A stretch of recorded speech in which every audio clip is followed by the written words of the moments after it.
Κυρίες και κύριοι, χαίρετε. Καλεσμένος στο Militaire.gr ο πρώην Υπουργός Εξωτερικών, κύριος Γιώργος Κατρούγκαλος. Κύριε Υπουργέ, καλώς ήρθατε στο Militaire. Η παρουσία σας ιδιαίτερα χρήσιμη αυτή την εβδομάδα, καθώς ήσασταν στην συνεδρίαση της Επιτροπής Εξωτερικών και Άμυνας που έγινε στο Υπουργείο Εθνικής Άμυνας. Και γι' αυτό θα ξεκινήσω την κουβέντα μας ζητώντας σας να μας δώσετε το κλίμα που επικράτησε σε αυτή την πολύ ωραία ενημέρωση που είχατε. Ήταν καλό το κλίμα, θετικό? Πολύ καλά κάνατε και ρωτάτε για το κλίμα, γιατί όπως ξέρετε είναι απόρριτες οι διαδικασίες στην Επιτροπή αυτή, άρα λεπτομέρειες ουσίας δεν μπορώ να σας δώσω. Μπορώ να σας πω ότι έγινε μια αναλυτική ενημέρωση από την φυσική ηγεσία του στρατεύματος, όπως όμως ακούσατε και από το δημόσιο τμήμα της διαδικασίας αυτής, στο οποίο μπορώ να αναφερθώ, η κυβέρνηση γενικά επέμεινε στον προφανώς αβάσιμο ισχυρισμό της ότι δεν υπήρχε γεγονός στον Εύρο, υπήρχε απλώς ένα fake news της ΣΑΝ, αυτής της κίτρινης βρετανικής εφημερίδας, το οποίο έγινε αντικείμενο εκμετάλλευσης από την αντιπολίτευση. Είναι αυτονόητο, κύριε Καρβουνόπουλε, ότι αν συνέβαινε κάτι τέτοιο, αν δεν υπήρχε γεγονός παρά μόνο ένα fake news, δεν θα κάναμε δύο διαβήματα. Δεν θα υπήρχε η ανακοίνωση του τουρκικού Υπουργείου Εξωτερικών που προσπαθεί να αντιστρέψει την αλήθεια, λέει ότι τάχα εμείς παραβιάσαμε τα σύνορα και το έδαφος τους και ότι αυτοί με τα μέτρα που πήραν απεσόβησαν τις προπαρασκευαστικές ενέργειες για την οικοδόμηση του φράχτη. Εμείς θεωρούμε ότι όλα αυτά εντάσσονται στο γενικότερο πλαίσιο κλιμάκωσης της τουρκικής επιθετικότητας. Πέραν του ότι ο αναθωρητισμός είναι η βασική στρατηγική της Τουρκίας, βλέπουμε το τελευταίο διάστημα οι προκλήσεις να κλιμακώνονται όχι μόνο σε ό,τι αφορά τον πολλαπλασιασμό των υπερπτήσεων, την ίδια την παρενόχληση του ελικοπτέρου στο οποίο επέβαινε η φυσική και πολιτική ηγεσία του Υπουργείου Άμυνας. Βλέπουμε αντίστοιχη κλιμάκωση με τις κινήσεις στη Λιβύη. Λοιπόν, δεν αποθαρρύνουμε, αποθρασύνουμε αυτή τη συμπεριφορά όταν προσπαθούμε κατά κάποιο τρόπο να την ψημιθιώσουμε, να την αποκρύψουμε. Ούτε το Ουρουκ Ρέις το πήρε ο άνεμος και το πήγε στο FIR, ούτε υπήρχαν fake news στον Εύρο. Υπήρχαν κινήσεις της τουρκικής πλευράς που πρέπει να ξέρουμε πώς αντιμετωπίστηκαν. Γι' αυτό και εμείς αυτό που ζητήσαμε είναι το νομίζω αυτονόητο. Με αίτηση κατάθεση εγγράφων στη Βουλή ζητήσαμε να προσκομιστούν τα διαβήματα, ώστε να ξέρουμε ακριβώς τι έγινε. Γιατί διαμαρτυρηθήκαμε. Ο καινούριος αυτός όρος κινητικότητα αντιλαμβάνεστε ότι κατασκευάστηκε για να συσκοτήσει και να κρύψει κάτι. Είναι αλήθεια ότι τους τελευταίους μήνες έτσι παρατηρείται μια κλιμάκωση στην τουρκική επιθετικότητα. Πιστεύετε ότι κάνουμε κάτι λάθος σε επίπεδο αντιμετώπισης της Τουρκίας και αυτό την οδηγεί σε αυτή την αποθράσινση που αναφέρατε? Μα σαφώς. Και δεν απαντάμε με την αποφασιστικότητα που χρειάζεται στις προκλήσεις αυτές και δεν έχουμε αυτή τη στιγμή στην πραγματικότητα ανοιχτούς διάβλους διαλόγων και το σημαντικότερο, δεν έχουμε εκείνη την ενεργητική διπλωματία που ο σκοπός της δεν είναι όταν εκδηλωθεί η επόμενη πρόκληση να αντιλήσουμε συμπάθεια από τους συμμάχους, αλλά να προλάβουμε την επόμενη πρόκληση. Πώς μπορεί να γίνει αυτό? Το βασικό όπλο που έχουμε εμείς απέναντι στην Τουρκία, πέρα από το ότι βασίζουμε τα συμφέροντά μας στο διεθνές δίκαιο, είναι ότι είμαστε χώρα της Ευρωπαϊκής Ένωσης. Η άλλη πλευρά τι προσπαθεί? Να προβάλλει την ισχύ της. Και πράγματι έχει δυναμώσει το τελευταίο διάστημα επί προεδρίας Ερντογάν. Και το ΑΕΠ έχει πολλαπλασιαστεί και έχει γίνει μια περιφερειακή δύναμη. Έχουμε κάθε συμφέρον λοιπόν να μην παίζουμε την Τουρκία στο γήπεδό της ένας προς ένα και στο επίπεδο αντιπαράθεσης γυμνής ισχύως. Η κυβέρνηση ΣΥΡΙΖΑ και σε αυτό το επίπεδο έχει δώσει ένα δώρο στην κυβέρνηση της Νέας Δημοκρατίας. Στην τελευταία παρουσία του ως πρωθυπουργός ο Αλέξης Τσίπρας στο Ευρωπαϊκό Συμβούλιο πέτυχε για πρώτη φορά κυρώσεις της Ευρωπαϊκής Ένωσης απέναντι στην Τουρκία για το Αιγαίο και για την Κύπρο. Θα ήταν πολύ ευκολότερο από την προσπάθεια που εμείς καταβάλαμε για να ληφθούν οι κυρώσεις, οι κυρώσεις αυτές να επεκταθούν και σε οποιοδήποτε νέα παράνομη συμπεριφορά της Τουρκίας. Είτε για παράδειγμα στην εργαλειοποίηση του προσφυγικού, είτε στην απειλή της ότι θα στείλει πλοίο, το Φατίχ έχει και όνομα πια, τον Ιούλιο νότια της Κρήτης. Άρα, αντί να περιμένουμε να εκδηλωθεί η επόμενη κίνηση, να κάνουμε τις δικές μας κόκκινες γραμμές της Ευρώπης, εξοπλισμένες με κυρώσεις, σε μια στιγμή που η οικονομία της Τουρκίας έχει σοβαρό πρόβλημα και άρα θα λάβει πολύ σοβαρότερα υπόψη της οποιαδήποτε κύρωση μπορεί να έχει αντίκτυπο σε αυτό. Αυτό θεωρούμε ότι πρέπει να γίνεται. Δηλαδή αυτή τη στιγμή η κυβέρνηση και δεν έχει την αποφασιστικότητα που πρέπει και δεν έχει προσπαθήσει να ξαναρχίσει το διάλογο, και στα δύο αυτά επίπεδα που είναι συμπληρωματικά βαθμολογείται κάτω από τη βάση. Πάντως, επειδή μιλήσατε για τις κυρώσεις της Ευρωπαϊκής Ένωσης, υπάρχει μια, να το πω, απροθυμία από τους Ευρωπαίους να προχωρήσουν σε πράξεις. Και το ίδιο θα έλεγα ότι υπάρχει και από την αμερικανική πλευρά.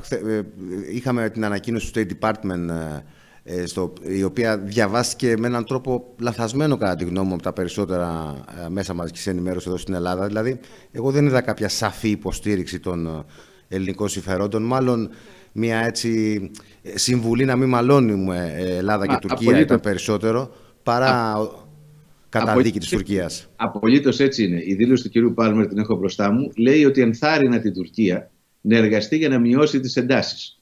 Και έκτοτε έχουμε δει την ένταση στα σύνορα να αποκλιμακώνεται.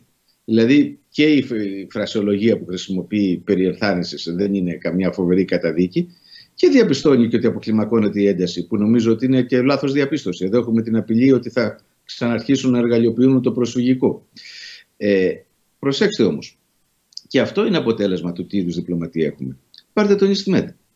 Εμείς καταφέραμε να έρθει ο Πομπέο και να δώσει την επίνευσή του τη στρατηγική, την επίνευση της στρατηγικής των ΗΠΑ σε ένα έργο που έχει πέρα από το οικονομικό ενδιαφέρον προφανώς και μεγάλη γεωστρατηγική σημασία.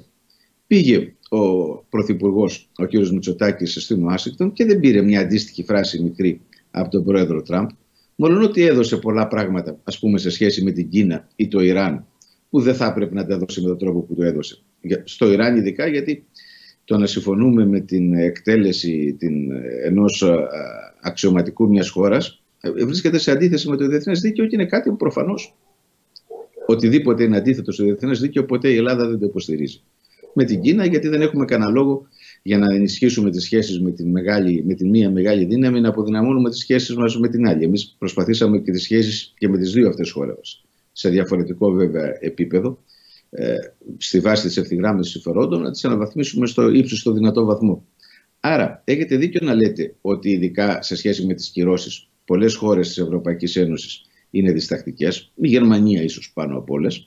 Αυτήν όμως την αντίδραση και την εφεκτικότητα εμείς την κάμψαμε. Γι' αυτό αναφέρθηκα στο ότι έχουμε ήδη ως δεδομένο τις κυρώσεις. Αν δεν το είχαμε, θα μας λέγανε γιατί δεν τις πήρατε εσείς. Όταν όμως έχεις ένα όπλο, είναι δυνατόν να το παραδίδεις και να μην το χρησιμοποιείς.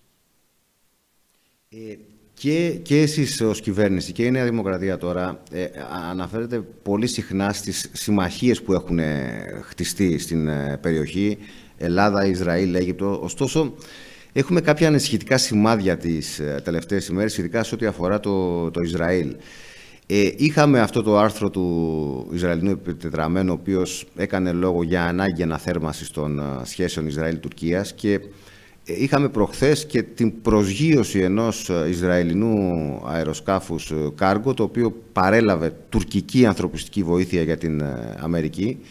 Και ήταν η πρώτη φορά μετά από 10 χρόνια που είδαμε Ισραηλινές και τουρκικές σημαίες να κυματίζουν μαζί στο αεροδρόμιο της Κωνσταντινούπολης.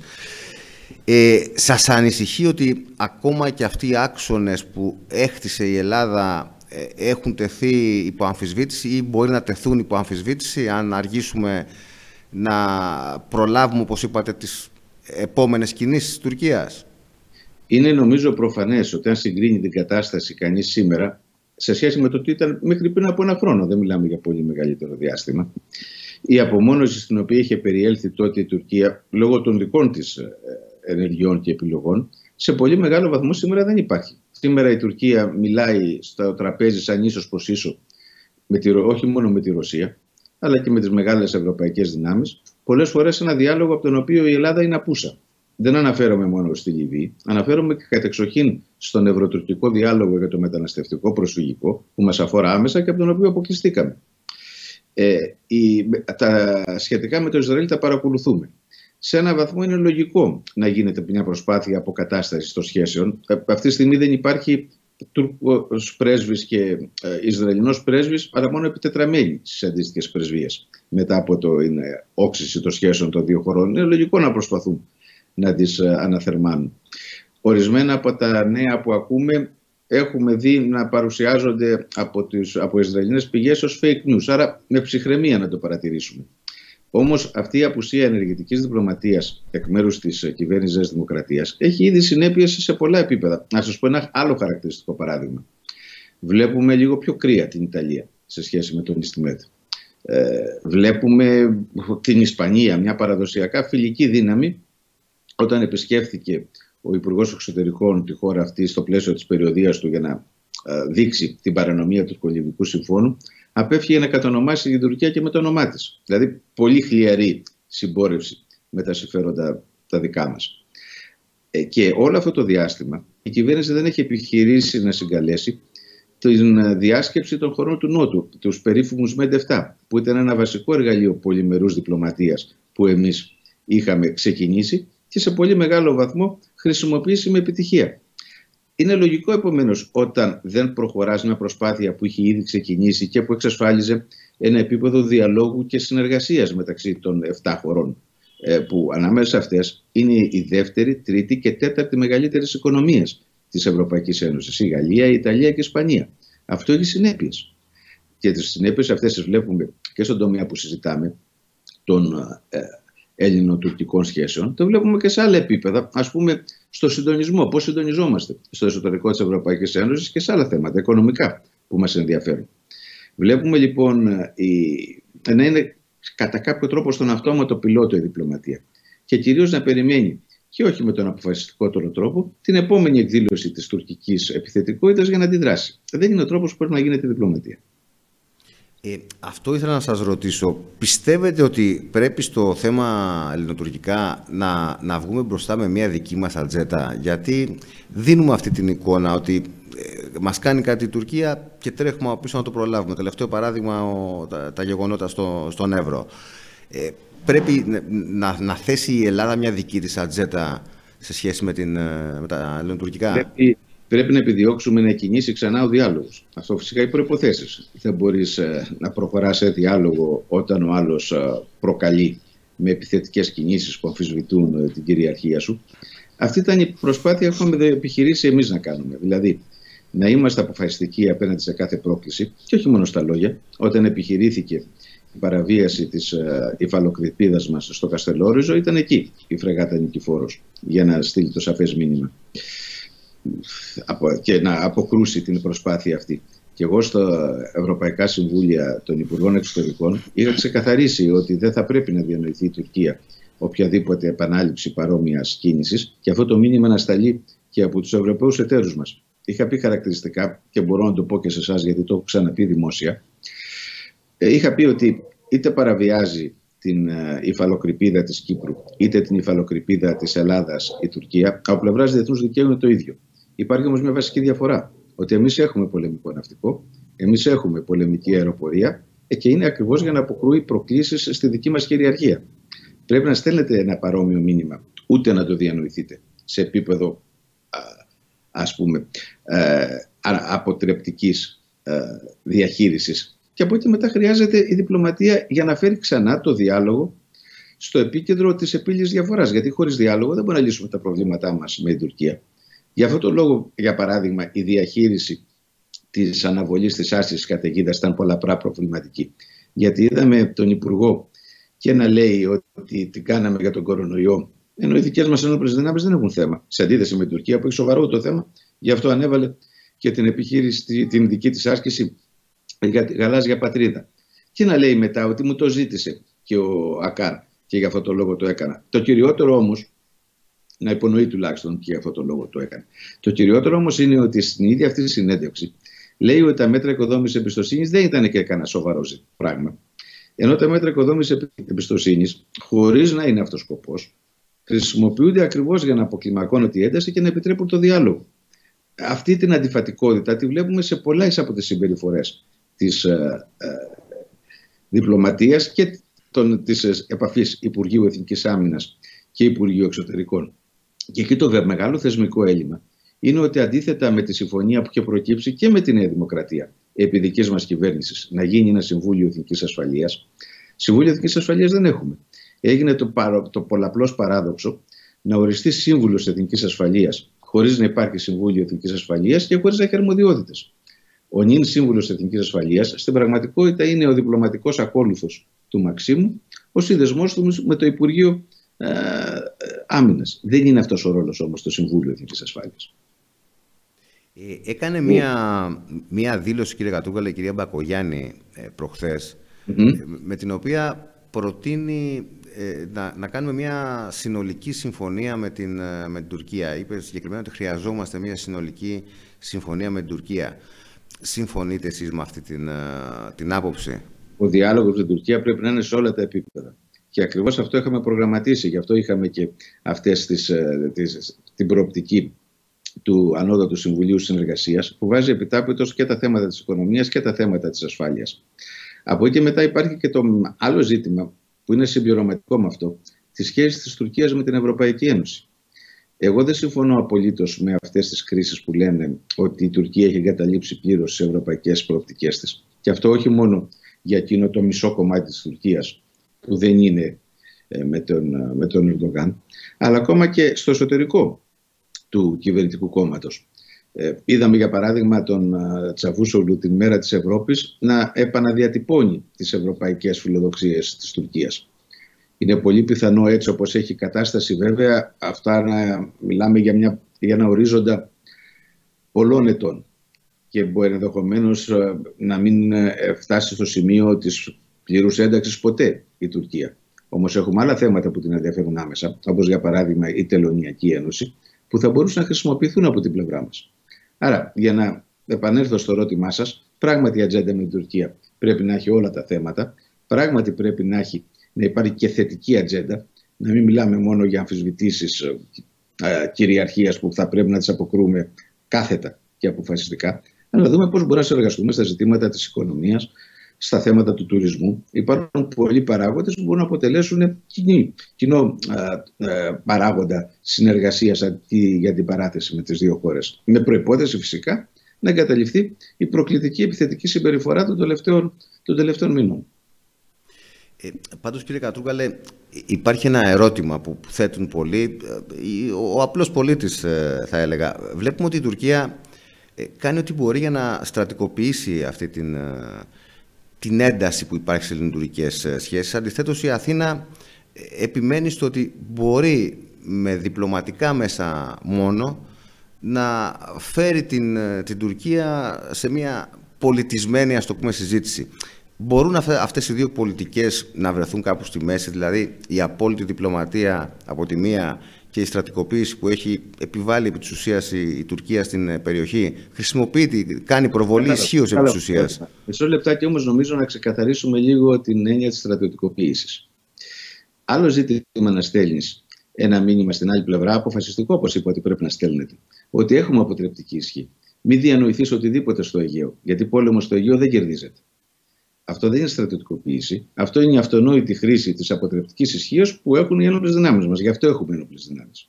Στρατιωτικοποίηση σημαίνει, όπως το βλέπω εγώ, όπως το ερμηνεύω εγώ, να δεις τη διαφορά της με την Τουρκία ακριβώς σαν διαφορά Μπραντεφέρ, σαν μια διαφορά Μπραντεφέρ ισχύως στρατιωτικής. Και όχι στη βάση του διεθνούς δικαίου που αποτελεί το βασικό έρισμα των δικών μας θέσεων. Γιατί αυτό δεν είναι σωστό? Πέρα από το ότι εμείς ως αριστερά πάντα θεωρούμε ότι η στρατιωτικοποίηση των διαφορών δεν είναι ο ενδεδειγμένος τρόπος επίλυσης. Υπάρχει ένας πρακτικός τρόπος. Αυτό το γήπεδο της άλλης πλευράς. Θέλει να μας βάλει να συζητήσουμε, όχι να συζητήσουμε, να αντιπαρατεθούμε στο επίπεδο της ισχύως, ούτως ώστε να μας αναγκάσει να υποχωρήσουμε. Η στρατηγική της άλλης πλευράς στην πραγματικότητα είναι μια πολιτική σε εξέλιξη φιλανδοποίησης, την οποία μέχρι στιγμής έχουμε επιτύχει να αποκρούσουμε. Η χώρα μας δεν ακολουθεί αυτό που θα ήθελε η Τουρκία. Αυτό όμως δεν είναι αποτέλεσμα μόνο της προβολής της αποτρεπτικής ισχύως των διπλών δυνάμεων, αλλά και της εξισορρόπησης της ισχύως της άλλης πλευράς με το μέσο της διπλωματίας. Είναι συμπληρωματικά αυτά τα μέτρα. Ποια όμως πρέπει να είναι η προσπάθεια? Δεν μπορεί να λυθεί η διαφορά μέσω της στρατιωτικής αντιπαράθεσης. Η διαφορά μπορεί να λυθεί μέσω του διαλόγου, όταν η άλλη πλευρά συνειδητοποιήσει ότι όταν επενδύει στη φιλανδοποίηση της χώρας μέσω προκλητικών και επιθετικών ενεργειών, χάνει και δεν κερδίζει. Αυτό ήταν το επίτευγμα της πολιτικής μας της ενεργούς διπλωματίας στο προηγούμενο διάστημα. Αυτά τα τριμερή σχήματα στην Ανατολική Μεσόγειο έδειξαν στην Τουρκία την πλήρη απομόνωσή της. Μέχρι και πέρσι αυτό τον καιρό. Όχι μόνο οι Ηνωμένες Πολιτείες με το 3+1 και η Ρωσία είχε καταδικάσει τις επεμβάσεις της στην Κύπρο και όλες οι περιφερειακές χώρες, όλες οι χώρες της περιοχής το είχαν κάνει.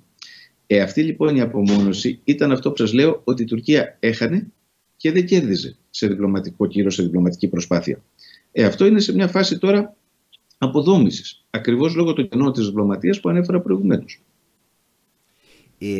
Για να επιστρέψω λίγο στο ρόλο του διεθνή παράγοντα στους Ευρωπαίους και στους Αμερικανούς.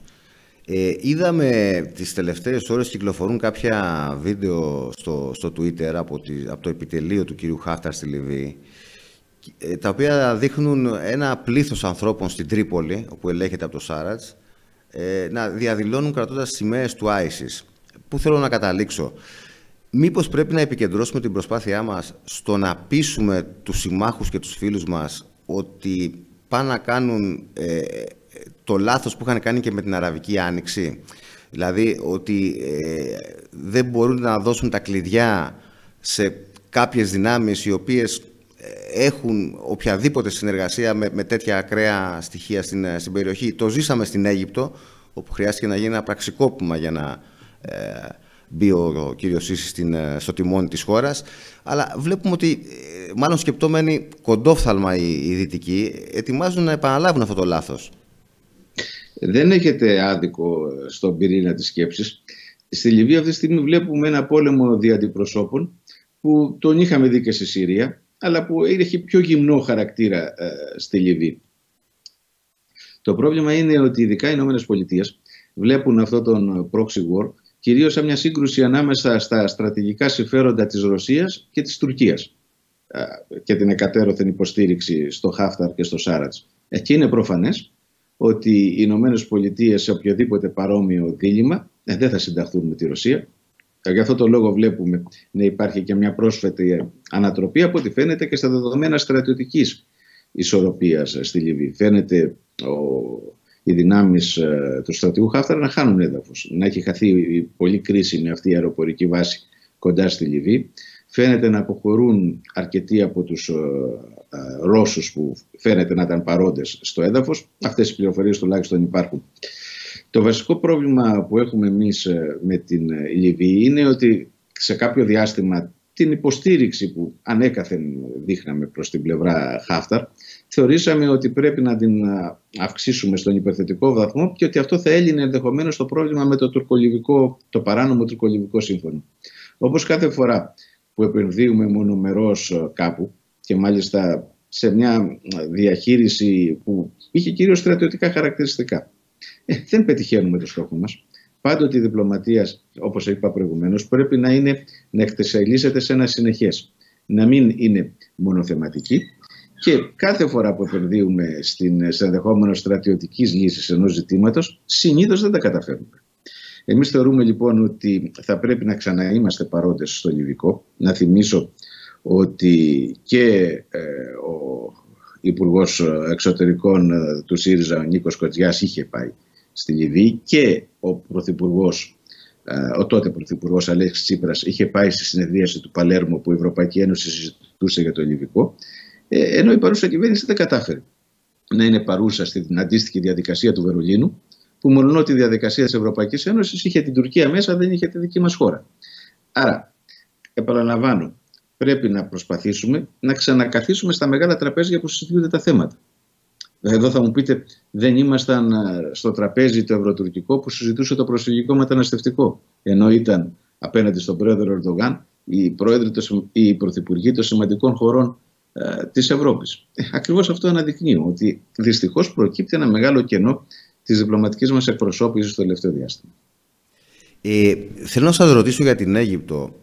Υπάρχει άποψη ότι είναι αυτή τη στιγμή χώρα κλειδί για εμάς. στο να συμφωνήσουμε με την Αίγυπτο για την ΑΟΣ και για όλα τα θέματα που μας αφορούν.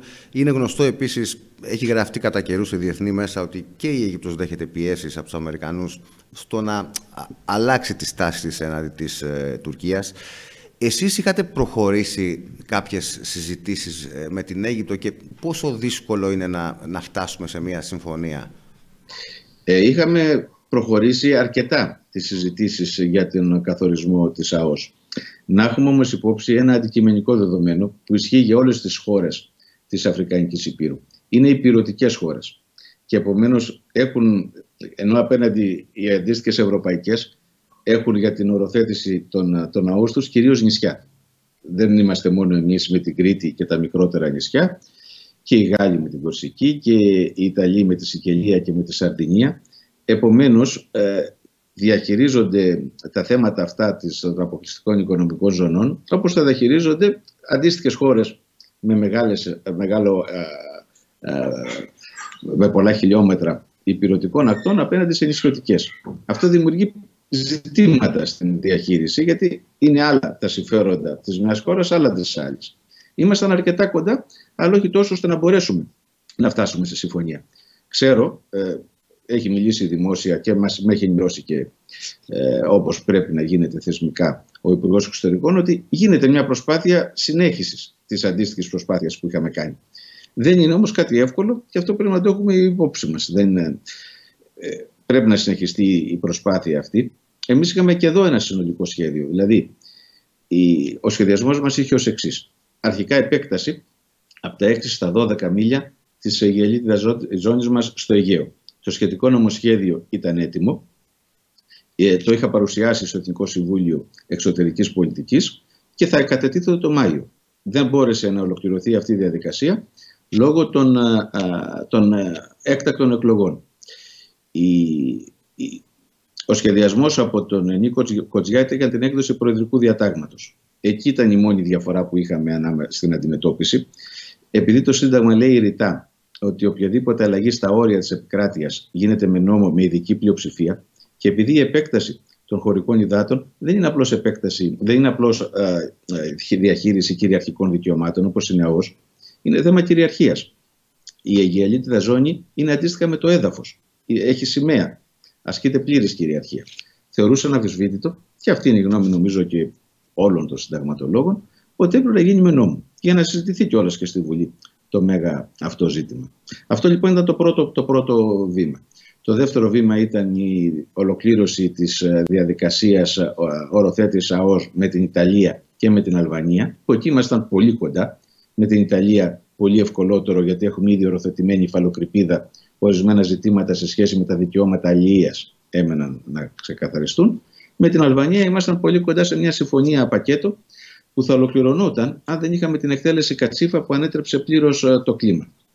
Σας τα λέω αυτά για να σας πω ότι και με την Αίγυπτο που συζητούσαμε δεν ήταν ένα μεμονωμένο γεγονός, εντασσόταν σε μια συνολική στρατηγική, και για να παραλάβω το γεγονός ότι αυτή η στρατηγική πρέπει να συνεχιστεί. Όχι μεμονωμένα σημειακά να προωθούμε τα ζητήματα, αλλά σφαιρικά και συνολικά.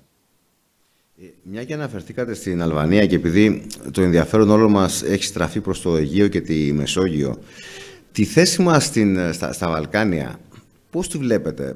Ακούμε και διαβάζουμε ότι η Βουλγαρία έχει αναπτύξει εξαιρετικές σχέσεις με το καθεστώς Ερντογάν. Με την Αλβανία υπάρχουν τα γνωστά προβλήματα. Με τη Βόρεια Μακεδονία, παρότι μετά τις πρέσβες πιστεύαμε ότι θα έρθουμε πιο κοντά, βλέπουμε μια στασιμότητα. Πώς ακριβώς βλέπετε την Ελλάδα στα Βαλκάνια, όπου λογικά θα έπρεπε να έχει ρόλο πρωταγωνιστικό? Με εννοείται. Και στο επίπεδο της οικονομίας. Είμαστε η πρώτη χώρα της Ευρωπαϊκής Ένωσης και ακόμα η ισχυρότερη οικονομία. Ακόμα και μετά την κρίση, το ακαθάριστο εθνικό προϊόν της χώρας μας είναι μεγαλύτερο από το άθροισμα του ακαθάριστου εθνικού προϊόντος όλων των βόρειων γειτόνων μας. Αυτό δείχνει τις μεγάλες δυνατότητες οικονομικής ανάπτυξης που μπορούμε να έχουμε, συνανάπτυξης με τις χώρες αυτές. Και με την Συμφωνία των Πρεσπών, πράγματι αφαθμίσαμε τη θέση της χώρας μας στην πολιτική, στην περιοχή. Όχι μόνο γιατί λύθηκε μια διαφορά δεκαετιών, αλλά κυρίως γιατί δείξαμε ότι μπορούν να λυθούν οι διαφορές μέσω διαλόγου και με τρόπο που να εξυπηρετούνται αντίστοιχα αμοιβαία τα συμφέροντα των εμπλεκόμενων χωρών, αλλά και σε ένα μήνυμα προς τις άλλες χώρες της Βαλκανικής, ότι μπορούν να λυθούν τα προβλήματά τους και να έχουν ένα ανοιχτό δρόμο προς την Ευρώπη. Η Συμφωνία των Πρεσπών όμως όχι μόνο δεν αξιοποιήθηκε στο επίπεδο αυτό από την κυβέρνηση, δεν αξιοποιήθηκε και σε αυτό το επίπεδο για το οποίο μας είχε ασκηθεί έντονη και προφανώς δημαγωγική κριτική. Για παράδειγμα, στα θέματα του αναθεωρητισμού. Δεν έχει συνεδριάσει η Επιτροπή για τα σχολικά βιβλία, που είχε ως αντικείμενο να ξεκαθαρίσει οτιδήποτε υπάρχει αναθεωρητικό στα σχολικά προγράμματα της άλλης χώρας, αυτόν τον ένα χρόνο που η κυβέρνηση της Νέας Δημοκρατίας ασκεί εξουσία. Αυτό δεν είναι λογικό. Εμείς είχαμε συμφωνήσει, και μάλιστα με ανταλλαγή ρηματικών διακοινώσεων που είχαν γίνει τον Ιούνιο, λίγο πριν από τις εκλογές, για να δεσμεύσουμε την άλλη πλευρά, ότι αυτή η αλλαγή των βιβλίων έπρεπε να έχει γίνει από το Σεπτέμβριο του 2019. Τώρα, για να επανέλθω στη σχέση της Τουρκίας. Η Τουρκία πράγματι θέλει να ενισχύσει την παρουσία της εδώ. Έχει ήδη στρατιωτική συνεργασία με την Αλβανία, που μπορεί να την αξιοποιήσει ενδεχομένως πιο ενεργά στο μέλλον. Αντίστοιχες προσπάθειες είχε κάνει και με τη Βόρεια Μακεδονία. Το γεγονός ότι τώρα είναι η δική μας η αεροπορία, η οποία εποπτεύει τον εναέριο χώρο της Βόρειας Μακεδονίας κατόπιν συμφωνίας μαζί της, ήταν ένα μεγάλο και σαφές ρήγμα στην προσπάθεια αυτή, κατά κάποιο τρόπο, περικύκλωσης της χώρας μας. Αυτή η προσπάθεια όμως πρέπει να συνεχίσει. Δεν είναι δυνατόν τα κεκτημένα της διπλωματίας και της αμυντικής διπλωματίας να υπονομεύονται από την αδράνεια. Τελικά, κύριε Κατρούγκαλε, θα ήθελα να μου πείτε αν υπάρχει πράγματι ομοψυχία σε αυτό που λέμε εξωτερική πολιτική, και σας ρωτάω γιατί, για να επανέλθω στη συνεδρία της Επιτροπής Εξωτερικών και Άμυνας, είδα τον κύριο Παναγιωτόπουλο στη δημόσια δήλωσή του να είναι λίγο, θα έλεγα, επιθετικός. Μίλησε για σπέκουλα, δεν ξέρω αν αναφερόταν στο ΣΥΡΙΖΑ ή σε κάποιο άλλο κόμμα. Υπάρχει κοινή γραμμή στο πολιτικό σκηνικό της χώρας για την αντιμετώπιση των πολλών κινδύνων που αντιμετωπίζουμε? Η τοποθέτηση των δύο υπουργών στην Επιτροπή την Κοινοβουλευτική ήταν μια προσπάθεια να συγκαλυφθούν αυτά που δεν συγκαλύπτονται. Όταν θέλεις να έχεις ένα αφήγημα ότι δεν υπήρχαν γεγονότα στον Εύρο, αλλά απλώς ήταν fake news, θα πρέπει αυτό το προφανώς αβάσιμο ισχυρισμό σου, είναι δυνατόν να ήταν fake news και να στέλνουμε δύο διαβήματα στην Τουρκία? Ποιος μπορεί να το πιστέψει αυτό? Με μια ρητορική επιθετική. Ας το θεωρήσουμε λοιπόν συγκυριακό. Δεν πρέπει να συμβαίνει. Ανεπίτρεπτο είναι. Ειδικά δηλώσεις όπως ότι την κριτική την ασκούν αυτοί που θέλουν να γίνουν επίγονοι της Χρυσής Αυγής ήταν κατεξοχήν απαράδεκτη και εξέδωσε σχετική ανακοίνωση. Ας τα θεωρήσουμε όμως απαράδεκτα, αλλά συγκυριακά. Ας επανέλθουμε στην ουσία της ερώτησής σας. Πρέπει να υπάρχει εθνικό μέτωπο. Πρέπει να υπάρχει εθνική συνεννόηση. Όμως στην ορθή γραμμή. Δεν μπορούν να μας ζητούν να υποστηρίξουμε ανακολουθίες, αναποφασιστικότητα και όχι την αλήθεια. Δεν μπορούμε να έχουμε εθνική γραμμή στο ότι το Ρουκ το πήρε ο άνεμος, γιατί δεν το πήρε ο άνεμος. Ούτε πήγε στο FIR που αφορά προφανώς αεροπλάνα και όχι πλοία. Εμείς λοιπόν έχουμε δείξει μια πατριωτική υπευθυνότητα που δεν την είχε δείξει η Νέα Δημοκρατία, τουλάχιστον σε ό,τι αφορά το ζήτημα της διαχείρισης του μακεδονικού, αλλά όχι μόνο. Μας κατηγορούσαν, για παράδειγμα, στα θέματα των ελληνοτουρκικών με τρόπο που ήξεραν και οι ίδιοι ότι είναι δημαγωγικός και για εντελώς αβάσιμους λόγους. Για την επίσκεψη, για παράδειγμα, του Πρόεδρου Ερντογάν στην Ελλάδα. Εμείς λοιπόν έχουμε δείξει μέχρι τώρα υπευθυνότητα και έχουμε γίνει μάλιστα και αντικείμενο κριτικής για τους λόγους αυτούς. Λόγω υπερβολικής υπιότητας, όπως μας κατηγορούν ορισμένοι. Δεν είμαστε διατεθειμένοι όμως σε καμία περίπτωση να στηρίξουμε πολιτικές που δεν είναι υπέρ του εθνικού συμφέροντος. Να ξέρουν όλοι, όχι μόνο η Νέα Δημοκρατία, ότι ο ΣΥΡΙΖΑ είναι διατεθειμένος να υποστηρίξει οποιαδήποτε εθνική προσπάθεια και αναραγέ σε εθνικό μέτωπο, στο βάση όμως πολιτικών που είναι υπέρ της πατρίδας, όχι εναντίον των πραγματικών της συμφερόντων. Κύριε Υπουργέ, να σας ευχαριστούμε πάρα πολύ για αυτή την συζήτηση. Είναι χρήσιμη η ψυχραιμία με την οποία αντιμετωπίζετε τα θέματα. Σας ευχαριστούμε πολύ. Να είστε καλά. Ήταν πάντα, όπως όλες οι συζητήσεις μαζί σας, πολύ ενδιαφέρουσα. Εγώ σας ευχαριστώ. Ευχαριστώ.